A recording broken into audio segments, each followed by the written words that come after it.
निर्जला शुष्क सी धरती पर मानवता जब कुंभलाती है, जब घटा टोप अंधियारे में स्वातंत्र घड़ी अकुलाती है, जब नाग फनी को पारिजात के सदृश बताया जाता है, जब मानव को दानव होने का बोध कराया जाता है, जब जब सिंहनाद की जगह श्रृगालों की आवाजें आती हैं, जब कौओं के आदेशों पर कोयले वाद्य हो गाती हैं, जब अनाचार की परछाई सुविचार घटाने लगती है, जब कायरता बनकर मिसाल मन को तड़पाने लगती है, तब तब तब धर्म युद्ध के लिए हमेशा शस्त्र उठाना पड़ता है। देवी हो अथवा देव रूप धरती पर आना पड़ता है।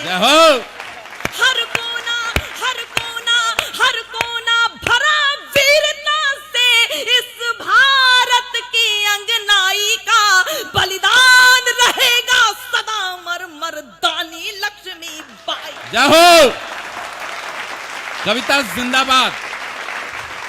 कविता जय हो तुम्हारी, बहुत अच्छे। मैं जल्दी जल्दी आप तक कविता पहुंचा रही हूँ। बहुत गोरों की सत्ता के आगे थे जब वीरों के झुके भाल, झांसी पर संकट छाया तो जल उठी शौर्य की महाज्वाल।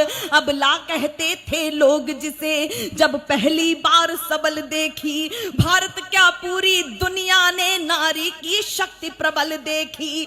लेकर कृपाण संकल्प किया, उस देवी का घोषणा पत्र बांटने, इस मिट्टी के प्रति कितना अनुराग होना चाहिए हमें बता दिया था उसने। लेकर कृपाण संकल्प किया, निज धरा नहीं बटने दूंगी, मेरा सिर चाहे कट जाए अस्तित्व नहीं घटने दूंगी। जय हो। पति पति परम धाम को चले गए, मैं हिम्मत कैसे हारूंगी, मर जाऊंगी समरांगण में या तो गोरों को मारूंगी। बहुत अच्छे। त्यागे श्रृंगार अवस्था के रण के आभूषण धार लिए, जिन हाथों में कंगन खन के उन हाथों में हथियार लिए। शिशु पृष्ठ भाग पर बांध लिया, आपके सम्मुख अधिक जीवंत हो जाएगी ये प्रतिमा। शिशु पृष्ठ भाग पर बांध लिया, वल्गाएं साधी दांतों में, फिर घोटक पर होकर सवार गह लिए खड्ग निज हाथों में। जब तक मही शेष शीश पर है, जब तक मही शेष शीश पर है उदाहरण तरुणाई का, बलिदान रहेगा सदा मर मर्दानी लक्ष्मी बाई। जय हो। जय हो।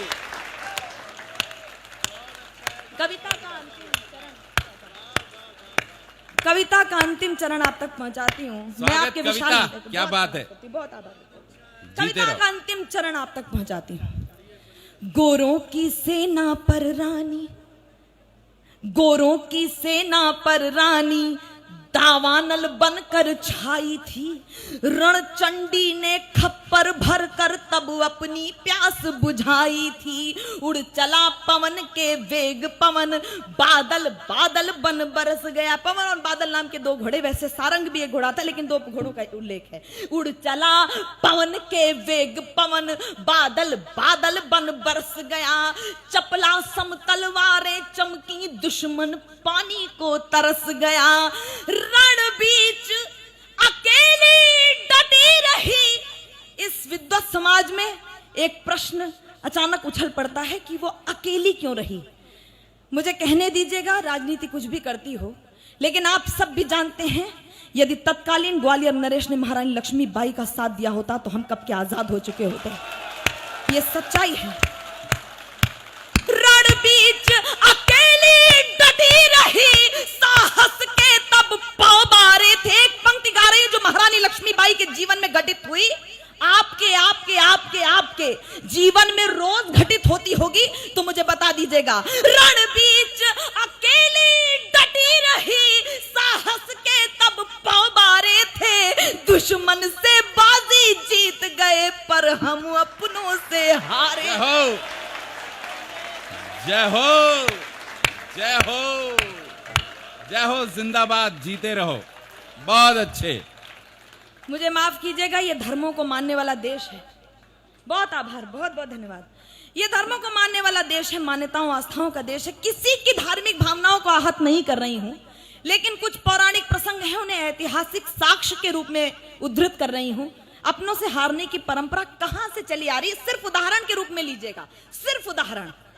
त्रेता में पदलोलुप होकर भाई को जब मरवाता है, द्वापर में राज हड़पने को जब महायुद्ध हो जाता है, वाह, सत्ता को अक्षुण्ण रखने का, मुझे बता दीजिएगा, इतना कुछ हो गया, राजनीति कैसी भी हो गई हो, लेकिन उस इतिहास के पन्ने पर ग्वालियर को आज तक माफ नहीं किया जा सका है। मैं पंक्तियां समर्पित करती हूं, सुनेगा।